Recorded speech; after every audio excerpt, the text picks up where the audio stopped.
So we should remember that digestion starts the moment you put food in your mouth. So we've got mechanical digestion where our teeth are ripping and tearing the food to make it smaller and more digestible, but we also have enzymes coming from our salivary glands to help break some of those food molecules down as well. As you swallow, it comes down into your esophagus. Remember, we have an epiglottis at the top of our esophagus to stop food and water from going down into our trachea and into our airways. So it's like a little gateway that opens and closes when we swallow and breathe. Food comes down our esophagus, and the first point it stops is in our stomach. So our stomach, which is sort of hidden by the liver here, is essentially storage. It needs to be really stretchy so that it can expand to fit as much food in as you eat. But we also have hydrochloric acid. So our stomach acid that's in here is really strong. It has a pH of about 2. And its primary job is to kill any microbes, any bacteria that might be coming through with food that you've eaten that's been contaminated. So food's getting churned around in here, and then it makes its way through our intestines. So your small intestines first. Along the way, you're getting digestive enzymes secreted from the pancreas and the liver and the gallbladder into the system. It's important to remember that they're accessory organs, so they're not an organ that the food actually travels through. It's not part of that gastrointestinal tract. They're accessories because they're on the outside and they feed their enzymes in. So our food comes through the small intestine here. This is where a majority of our nutrient absorption happens. So we're sucking out the nutrients of the food. Then makes its way through our large intestine, again being broken down further. The large intestine is predominantly where we reabsorb our water. So all the way through, we're pumping litres of water into the system to make it all slushy so it's easy to move through the system.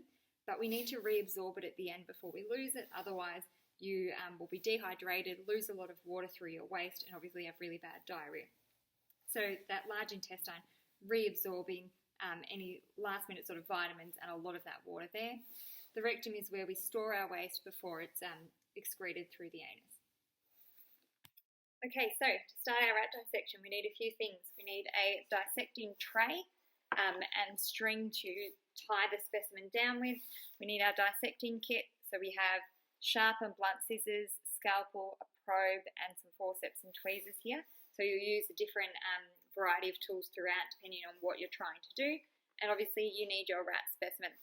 So the first thing that we do is an external examination to see if it's male or female. And this little guy here is definitely female. Okay, so we have our specimen tied down. External examination shows it's a female rat, so it's got separate urogenital and anal openings. If it was a male, they have pretty obvious testes there. So we divide the body of the rat into 3 sections. We have the head section, the trunk, and the tail section. The trunk section that we have here, we have the thorax, which is the chest cavity, and the abdomen, which is the cavity below the ribs. Okay, for further examination of the mouth cavity, what we're going to do is cut down the sides of the mouth so that we can open the jaw right up and have a look at what we have inside. Okay, so we're going to use our sharp scissors to cut down the sides of the mouth so that we can open the jaw right up and have a look at the features of the rat's mouth.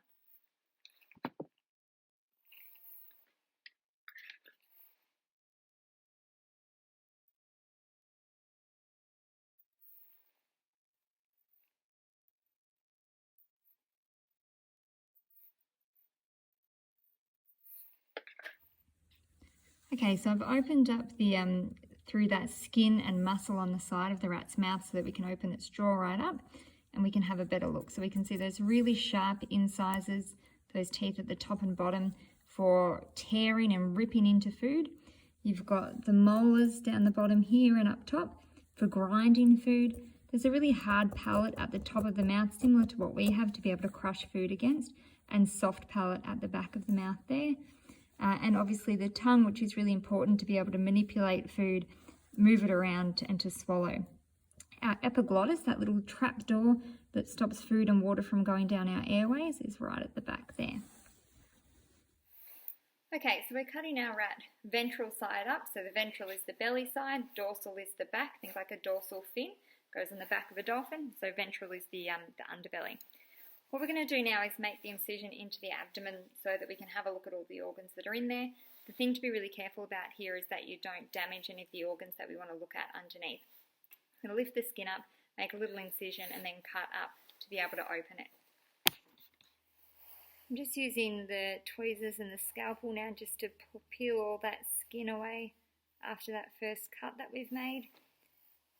Comes away fairly easy, so you can get all that outer layer of fur and skin out of the way so we can get a clear look at the abdomen and the organs that are underneath.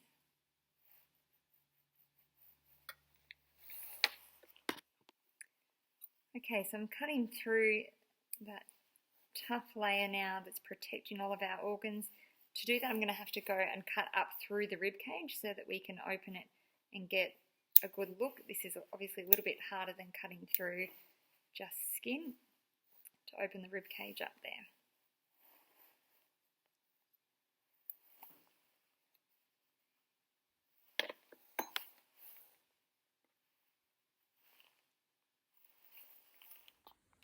Okay, so I've cut through our rib cage here so that we can open it up and have a better look.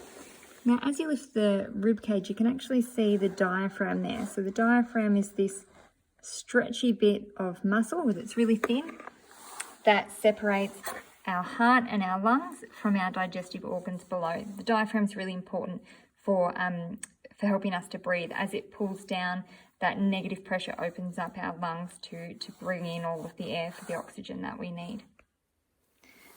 Okay, so I've cut away our rib cage so that we can get a better look. There's still that bit of diaphragm there with that separation. This is actually the heart here. And we've got some lung tissue there, that really dark material that we can see. So our heart and our lungs are up here. And this is the digestive system that we're going to focus on. Okay, so on top, the first thing that we can see is the liver. It's that largest organ there. And it's actually got several lobes. So the rat liver has 4 lobes. It's not one sort of whole piece. And then if we move the liver out of the way, we can find our stomach. So it's lighter in colour and has a little bit of food matter still in there. Right, I've just removed the liver so that you can see how big that organ is in comparison to the rest of it. We can spot our esophagus here, so the tube that's bringing our food down into our stomach before it makes its way through the rest of the gastrointestinal tract. What I'm going to do now is pull out all the intestines so we can see how long it is. This is something you want to do very carefully, because if you split any of these intestines open, it absolutely stinks.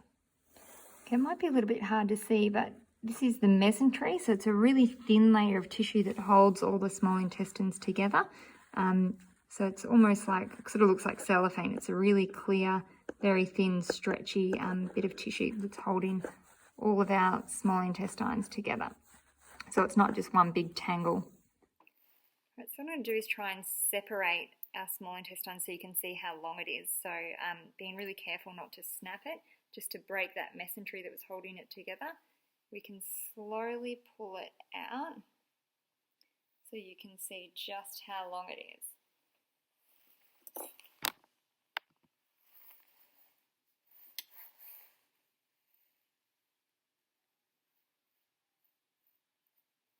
It just keeps going. There we go. Okay, so to show you just how long that small intestine is, there's our stomach. We're going all the way out, around to where I'm holding it here, all the way back, and then to where our large intestine and the colon starts there. So it's about 1 metre all up if I really pulled that out and stretched it. Okay, so as our food travels back through the small intestine, it comes then into the large intestine that we have here. So this is the cecum, which is the big sac full of microbes to help break down plant matter, which predominantly rats eat. So we don't have a large cecum like this because we're not a herbivore. And then coming through that large intestine there, and you can actually see there is some food matter and waste coming to the end of it there. That final waste is getting stored in the rectum, and then obviously excretion out through the anus when it's all done. Okay, so that's the end of the rat digestive system dissection. Obviously what we do now is make sure that we don't have any biohazards, so we're going to pack everything up and put it straight in the skip and give everything a really good disinfect. Hopefully you were able to learn a little bit more about the digestive system and see what it looks like in real life, not just some of those really simplified coloured in diagrams that we often use.